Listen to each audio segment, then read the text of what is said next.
Emily had not planned to notice her neighbors at all when she moved into the quiet street in a small town outside Seattle. Because her mind was still busy carrying the weight of her divorce, the empty rooms of her house, and the quiet nights. That felt longer than they should, but life has a way of pushing people together when they are not looking.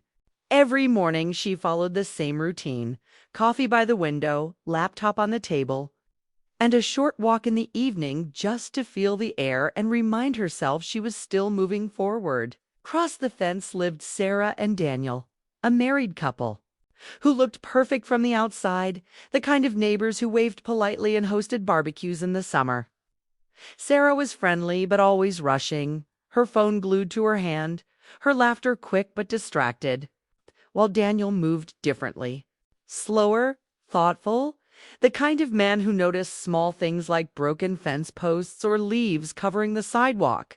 The first real moment between Emily and Daniel happened on an ordinary afternoon when the wind knocked over Emily's trash bin, sending papers across the yard, and Daniel appeared without a word, helping her gather them as rain started to fall. Lightly. They laughed awkwardly, soaked and embarrassed, and that simple shared moment broke the invisible wall between them. After that, small conversations became part of Emily's routine. A wave turned into a few words into a short talk by the fence, and before she realized it, she looked forward to those moments more than she wanted to admit. Daniel never flirted, never crossed a line, but he listened in a way that felt rare, asking how her day was and actually waiting for the answer. And Emily found herself talking about her work, her move, and sometimes even about the quiet sadness she carried, something she usually kept hidden. Daniel, in return, spoke carefully, choosing his words, mentioning his job, the house, and how life sometimes felt stuck even when it looked stable. Emily told herself this was normal, that neighbors talked, that loneliness often made simple kindness feel bigger than it was. But at night she caught herself thinking about his calm voice and the way he looked tired but gentle at the same time. Sarah remained mostly in the background of these moments, always busy, always leaving early or arriving late, kind but distant. And Emily noticed things she had not noticed before, like how Daniel often ate dinner alone or worked in the yard long after dark.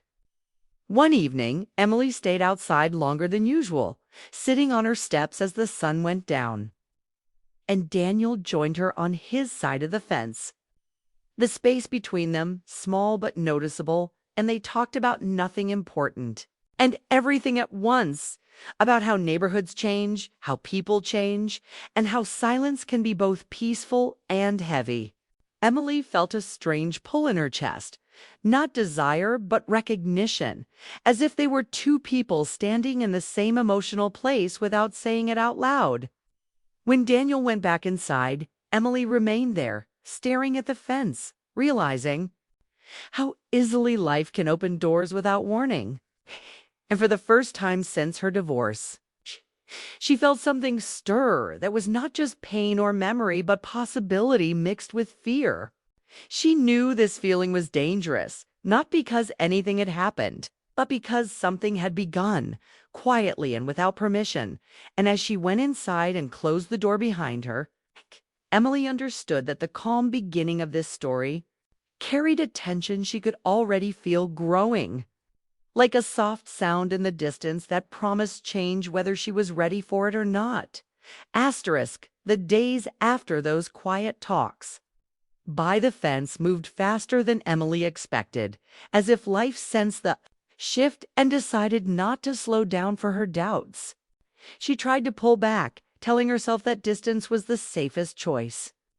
Yet every time she stepped outside, Daniel seemed to be there, working in the yard, taking out the trash, or simply standing with a cup of coffee, and each meeting felt less accidental than the last. Conversations grew deeper without either of them planning it, moving quickly from weather and work to feelings they rarely shared. And Emily felt both comforted and uneasy by how easily the words came. Daniel spoke about his marriage in careful terms, never blaming Sarah, only admitting that silence had grown between them, that routines had replaced warmth, and that he often felt like a guest in his own home. And Emily listened, knowing she should not yet unable to stop because she recognized that same quiet ache in herself. She shared more than she meant to, talking about how her marriage ended not with anger but with distance. How two people can live together and still feel alone, and how starting over in a new place does not always erase old wounds. The more they spoke, the more the line between friendly and personal blurred, not through touch or suggestion, but through understanding, and that made it harder to step away. One afternoon, Sarah left town to visit her sister, and the house across the fence felt different without her presence. It's quieter, almost hollow, and Emily noticed how often Daniel looked toward her yard as if searching for something familiar. A sudden power outage that evening left the street dark and still. And when Daniel knocked on Emily's door to ask for candles, the moment felt heavier than it should have. Inside, the room was lit softly, shadows stretching across the walls. And they sat far apart at first, talking about small things, trying to keep the mood light. But honesty crept in as the silence grew. Daniel admitted that he sometimes wondered when his life had started to feel like a plan he never agreed to. And Emily felt her chest tighten as she realized how deeply his words mirrored her own thoughts. She wanted to offer comfort to fix the sadness in his voice, yet she knew she was standing on ground that could easily give way. Nothing happened that night beyond words and shared looks. But when the power returned and Daniel stood to leave, the air between them felt charged with something unspoken. After he left, Emily sat alone, replaying every sentence, every pause, understanding that something important had changed without a single rule being broken. In the days that followed, she avoided him, took different routes on her walks, stayed inside longer than usual, but distance only made the thoughts louder. And she realized that ignoring feelings does not make them disappear. It only gives them more space to grow. When they finally spoke again, it was brief and careful. Yet the awareness between them remained, steady and impossible to deny. Emily began to understand that the danger was not in a sudden act, but in the slow build of connection, the way to lonely people can lean on each other without meaning to. And as she lay awake one night, staring at the ceiling, she faced the truth she had been avoiding, that the line had not yet been crossed. But it was close enough to touch, and once that happens, turning back becomes harder with every passing moment. The tension between Emily and Daniel reached a tipping point in the days after the power outage. As if the universe had quietly built a space where their emotions could no longer be contained. And every casual encounter carried weight. Every glance hinted at unspoken thoughts. They found themselves drawn together at the neighborhood gathering, a bright summer evening filled with laughter, barbecues, and the easy chatter of families, yet neither could fully join in. They smiled at others, nodded at greetings, but their eyes found each other repeatedly, sharing moments of understanding that went unnoticed by everyone else. Emily felt her heart race in ways it hadn't in years, not from excitement, but from the complexity of desire tangled with guilt. A mixture she had never expected to feel for a man already married, yet one whose kindness and attentiveness felt so rare and human that she couldn't simply ignore it. They avoided direct conversation at the party, careful not to draw attention, yet the pull was undeniable. And as the evening wound down, they found themselves lingering near the edge of the yard, voices low, speaking quietly to avoid being overheard.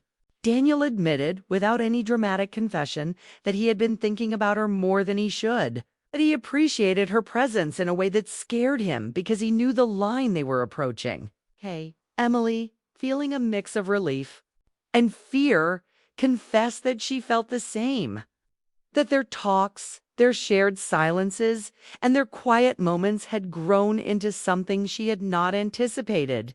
The conversation was not about physical attraction, but emotional closeness, a bond formed out of loneliness and understanding, and yet it carried a weight that neither could deny. After the gathering, Daniel returned a book Emily had lent him, a simple exchange that became something more because of what they both knew but didn't say aloud. They sat in the living room, talking about ordinary things. Yet the air felt different, charged, as if every word carried more meaning than it should. Emily could feel the tension in her chest, the longing to speak freely about her emotions mixed with the knowledge that acting on them could destroy lives. Daniel, too, moved carefully, choosing words that admitted feelings without crossing boundaries, expressing admiration and care without touching, without suggesting anything beyond conversation, and in that restraint, the intensity grew sharper than any physical act could have been. When he left that night, Emily remained by the door, staring into the dark street, feeling full of something she could not name yet empty in the way her life had always felt since the divorce. She understood that the moment between them was significant, that an invisible line had been crossed not with actions but with vulnerability, with honesty, and with the silent promise that their connection was real, complicated, and irreversible. In some way, sleep did not come easily. Her thoughts replayed every word, every pause, every look they had exchanged. And she realized that what had changed was not something she could undo. The following days were heavy with the knowledge that their emotional bond had shifted everything. They avoided unnecessary encounters but could not fully disengage. Even brief nods across the fence carried the memory of that night, a silent acknowledgement that they had both felt something undeniable. Emily struggled with guilt and excitement, admiration and fear, all mixed into a complicated feeling she could neither explain nor share with anyone else. Daniel behaved similarly, cautious in his interactions with Sarah, aware that every conversation with Emily was a risk, yet unable to erase the sense of connection that had grown between them. Emily realized that the emotional act they had shared, the vulnerability, the honesty, the recognition of longing was more powerful than any physical gesture could be, leaving her both shaken and strangely comforted. The truth settled in slowly but unmistakably. Their bond was no longer casual, no longer innocent in the simple sense. And while nothing outwardly scandalous had occurred, the internal shift was undeniable.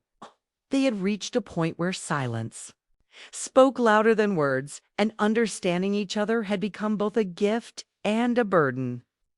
Emily, sitting alone in her quiet home that night, reflected on the delicate balance of feelings, the danger of emotional closeness, and the responsibility that came with it. She knew that the decisions she and Daniel faced were not about passion, but about consequence, about acknowledging the complexity of human emotion while respecting boundaries, and that the choices they made next would shape their lives in ways they could not yet predict. She understood that some moments stay with a person because of what they reveal about themselves, about longing, loneliness, and the hunger to be truly seen. And that realization, as heavy as it was, carried a strange clarity. Emily felt that although the path ahead was uncertain, the truth of their connection was undeniable. An invisible current that had altered her life quietly but forever. And she knew that facing it honestly, even without action, would be the first step in understanding herself, Daniel, and the fragile balance between desire and responsibility. After the night when Emily and Daniel had acknowledged the depth of their connection, the days that followed felt heavy with the weight of choices neither wanted to make but both knew were necessary. Emily avoided the fence, the yard, even her. usual evening walks, because every glance across the street reminded her of what had shifted between them. And each memory of their quiet conversations made her heart ache with longing and guilt at the same time. Daniel, too, kept his distance, speaking only when needed and staying busy with tasks around the house, as if immersion in chores could erase the pull he felt toward her. Their interactions became brief and polite, the kind of neighborly exchanges that were socially acceptable but charged with unspoken understanding. Emily noticed how Sarah's presence seemed sharper now, how her laughter filled the spaces that used to feel light and ordinary. And she felt a pang of sorrow for a friendship and trust that could never be the same.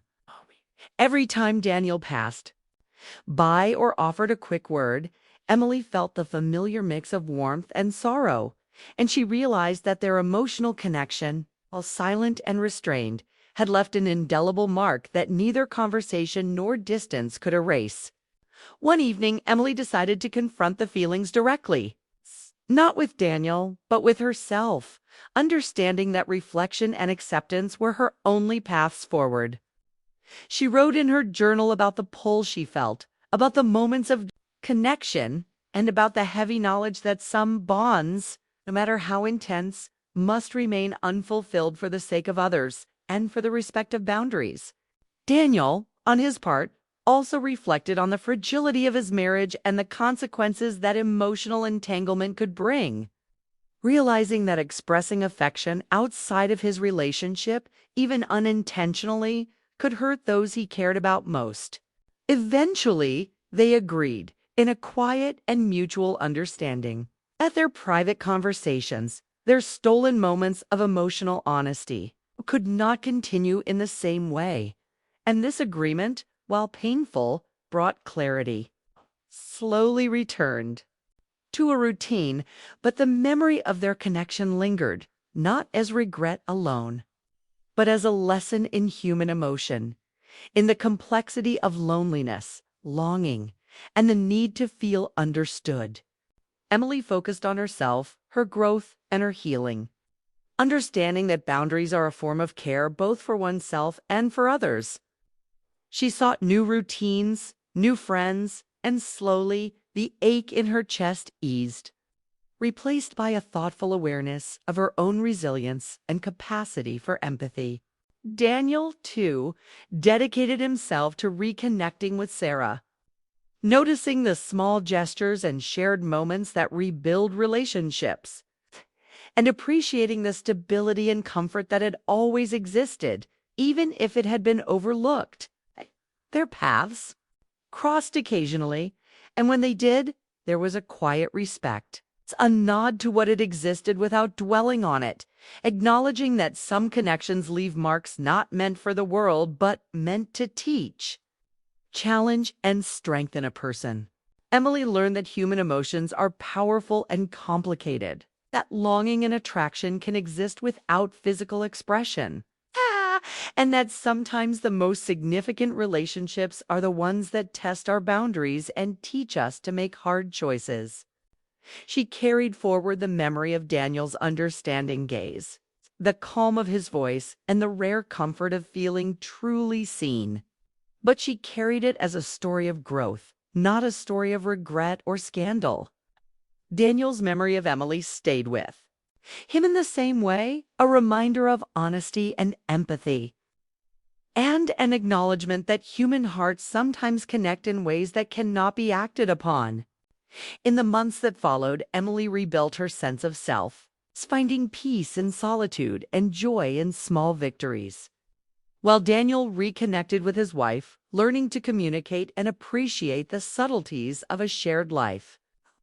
Both understood that life is full of choices, that some emotional experiences are fleeting yet profound, and that the measure of character is often found in what we choose not to pursue.